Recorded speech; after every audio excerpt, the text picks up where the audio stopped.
my first guest was born and raised right here in Essex County, and she went on to make herself known to the entire world as a four-time Olympian. Now, Joetta is an author, an entrepreneur, and a leading authority on achievement, health, and wellness. Joetta, thanks so much for coming on this morning.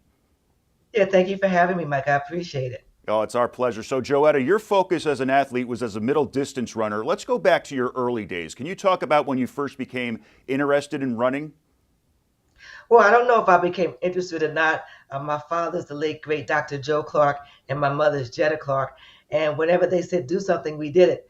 So for me, they put me in the middle distance and distance runs because they were trying to dispel the notion that American blacks could not run distance. So back in 1960, I had no option but to do distance running. Well, it paid off. And once you knew you were going to stick with running, what did you do to continue to make yourself a better athlete and eventually work your way to the Olympics? I think for me, going to Columbia High School was really important. I had a great coach, and I enjoyed doing track and field. And I think once I started beating in boys, and I was in the Star Ledger newspaper, I knew I was onto something. So for me, it was a frame of mind that although that I have this talent, I have to have the right frame of mind, which was to train, not make excuses, and to have fun. And it paid off for you. Now, you spend your days mentoring people of all ages. How is your approach different between both kids and adults? Well, I think that when I do mentor athletes, students, and different corporations across the country, my advice is different for both. One, for the young people, I talk about embracing who you are, understanding that people are different, but you just embrace who you are and your talents will come through.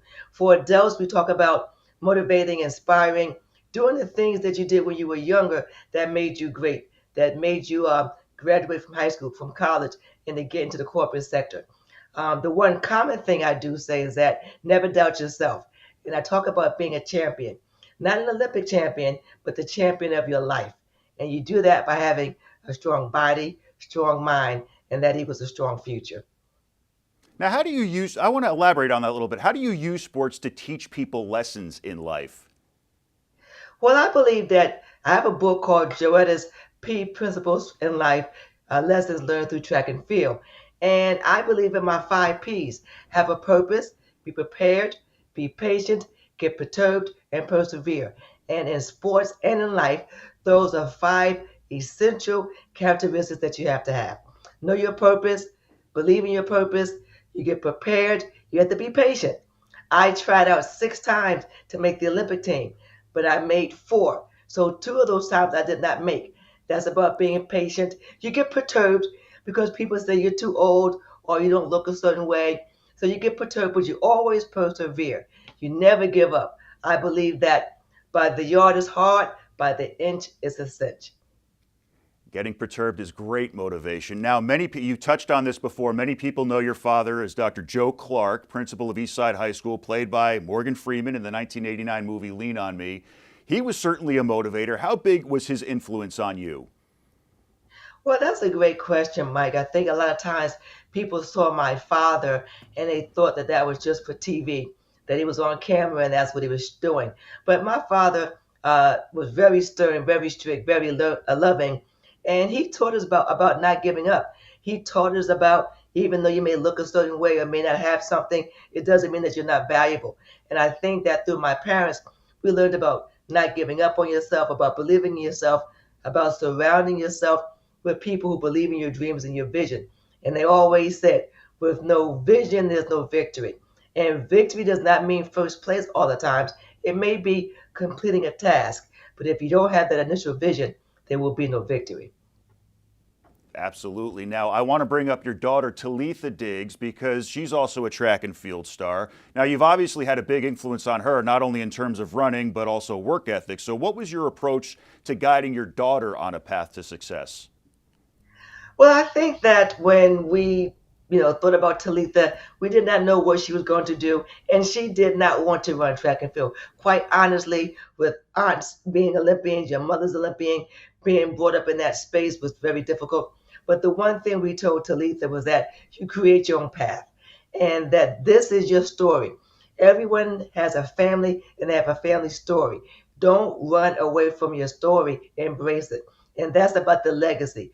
her grandparents, her parents, her aunts, her uncles, her nephews, her nieces, and everyone that she's involved with. They help her to be who she is. I also want to mention that your success has landed you in the New Jersey Hall of Fame. How special was that to get inducted? Wow, in 2013, I got inducted into the New Jersey Hall of Fame, and that's a great, great honor. It is the most illustrious Hall of Fame in the country. So to be in that Hall of Fame is special, and that evening was amazing. And there's a museum that they have now at the New Jersey American Mall, and they have all of the New Jersey Hall of Famers in that museum. So I love people to go by and check that out. But it's quite an honor to be in the Hall of Fame. And quite honestly, it's not for me. It's for my daughter. It's for people that didn't really follow my career. And then you always say how good we were in sports and in life.